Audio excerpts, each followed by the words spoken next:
Boa tarde, meu nome é Caticilene Pereira Santiago. Eu sou natural do município de Santana do Livramento. Hoje eu estou indo, graças a Deus, para o meu 7º e último vídeo desta campanha, desta corrente de cura, de bênção e de libertação. Vamos clamar, vamos suplicar, vamos nos quebrantar diante do altar do Deus dos Hebreus. Vamos entregar este vídeo nas mãos dele. Amado e bondoso Deus, eu me coloco em tua santa e bendita presença nesse instante para te agradecer, ó Deus dos Hebreus, por este último vídeo tão esperado, Pai amado, o término desta campanha, desta corrente de cura, de bênção, de libertação, de restauração da alma, do espírito, da mente, do corpo, dos nossos ossos, sangue, de tudo, Pai. Na área onde necessitarmos ou necessitamos de uma restauração, de uma libertação, de uma cura, ali nesse instante, em nome de Jesus Cristo, o Deus dos Hebreus e Rei dos Hebreus, envia os teus anjos para curarem, libertarem, para protegerem, para purificar, Pai.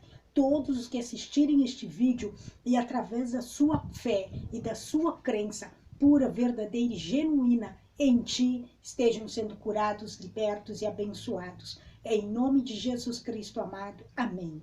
Que Deus nos abençoe. Este 7º vídeo traz como tema: Senhor, cura-me, liberta-me das maldições hereditárias.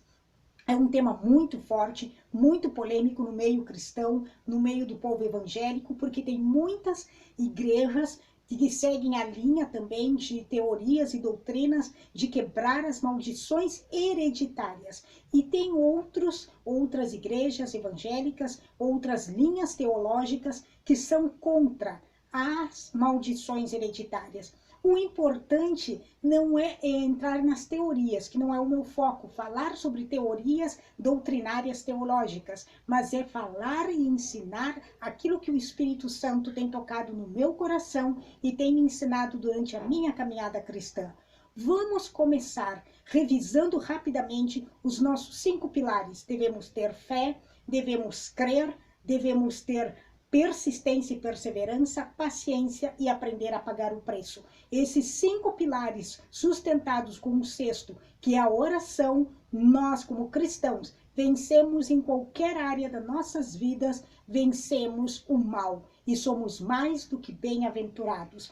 A passagem de hoje que eu quero trazer com vocês é sobre a queda de Adão e Eva. Então, na queda de Adão e Eva, eu quero ler do capítulo 3, os versículos 16 até o 24, que diz o seguinte. Então, todos conhecem a história de Adão e Eva. Deus criou o homem, criou Adão e disse que aquela criação dele era muito boa.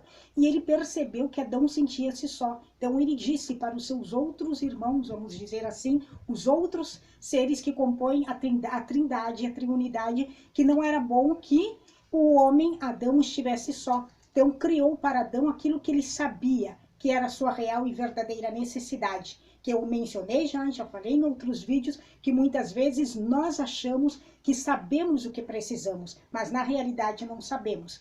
E Deus percebeu que Adão precisava de uma companheira que fosse igual a ele. Igual em que sentido? Não um homem, mas igual na mesma espécie humana. Porque até então, ali no Jardim do Éden, só tinha um único ser humano, que era Adão. Os demais eram todos animais. Então, quando Deus se referiu em criar alguém da mesma, igual a Adão, era no sentido da mesma espécie humana, um ser humano para compartilhar a sua vida, e criou a Eva. E Deus deu ordem para eles cuidarem do jardim, comerem de quase tudo, exceto do fruto proibido. E justamente Satanás materializou-se em um animal do jardim que era muito inteligente, que foi a serpente. Aí a serpente conversou com a Eva, convenceu a Eva a pecar e induziu a Eva a levar o homem a pecar. E Deus trouxe sobre eles uma punição, uma penitência, uma disciplina. E o que Deus, como ele puniu Adão e Eva? O que Deus disse no capítulo 3, a partir do versículo 16? A mulher ele declarou, quem declarou? O grande eu sou, o Deus dos Hebreus. Multiplicarei grandemente o seu sofrimento na gravidez, com sofrimento você dará luz a filhos. Seu desejo será para o seu marido, e ele a dominará. E ao homem declarou: visto que você deu ouvidos à sua mulher e comeu do fruto da árvore da qual eu lhe ordenara que não comesse, maldita é a terra por sua causa. Com o sofrimento você se alimentará dela todos os dias da sua vida. Ela lhe dará espinhos e ervas daninhas, e você terá que alimentar-se das plantas do campo. Com o suor do seu rosto você comerá o seu pão, até que volte à terra, visto que dela foi tirado, porque você é pó e ao pó voltará. Adão deu à sua mulher o nome de Eva, pois ela seria mãe de toda a humanidade. O Senhor Deus fez roupas e pele, e com elas vestiu Adão e sua mulher.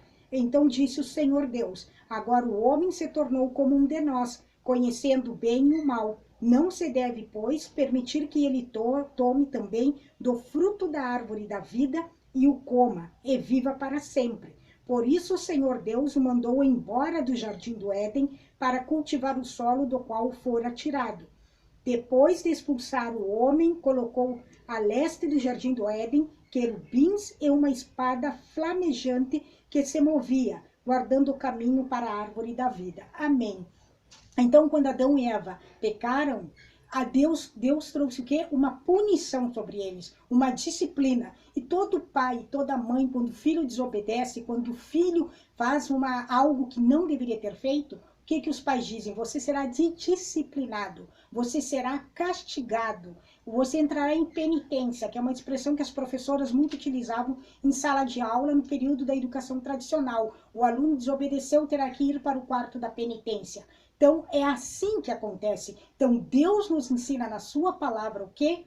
Que ele traz uma punição. Mas existem várias passagens que Deus mostra o quê? Que não devemos amaldiçoar.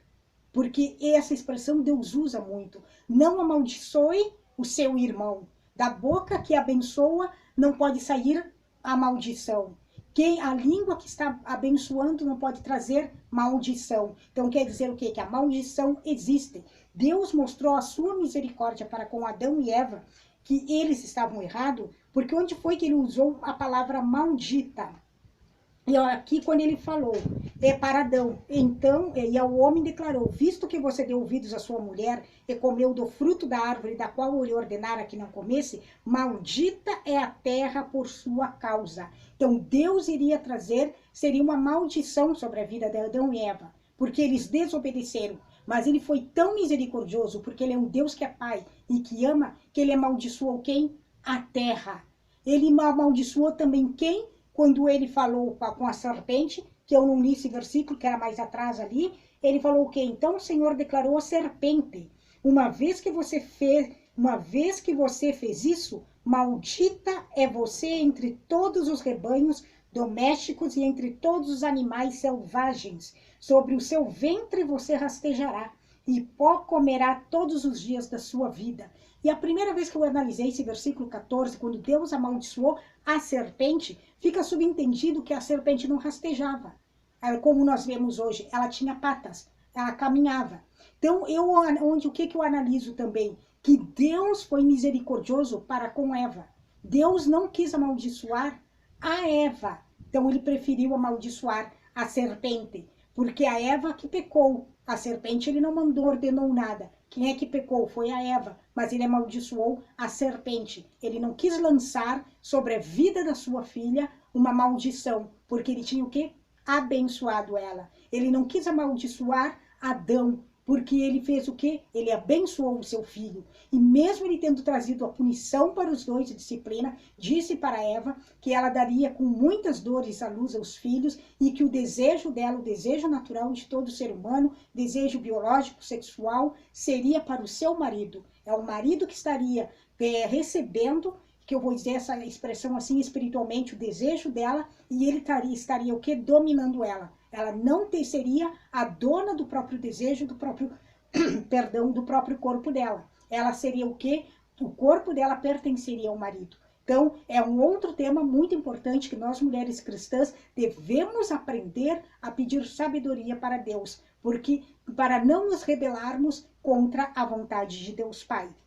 E Deus Pai mostrou a sua misericórdia, que ele amaldiçoou a serpente, no lugar da Eva. Ele mostrou a sua misericórdia. Ele amaldiçoou a terra, mas não amaldiçoou Adão. Mas ele mostrou que a terra estaria seca quando ele fosse precisar, que ele não plantava. Deus dava tudo para ele. Ele teve que começar a plantar, mas ele, toda vez que encontrasse o solo seco, que nascesse ervas daninhas e nascesse os espinhos, era para ele lembrar por que ele teria que colher o fruto da terra para se sustentar com muito trabalho, com muito suor e com muita tristeza. Porque um agricultor, se você conversar com qualquer agricultor, os agricultores mencionam sobre o que as pragas, as ervas daninhas, a falta de chuva provoca com o solo e em uma plantação.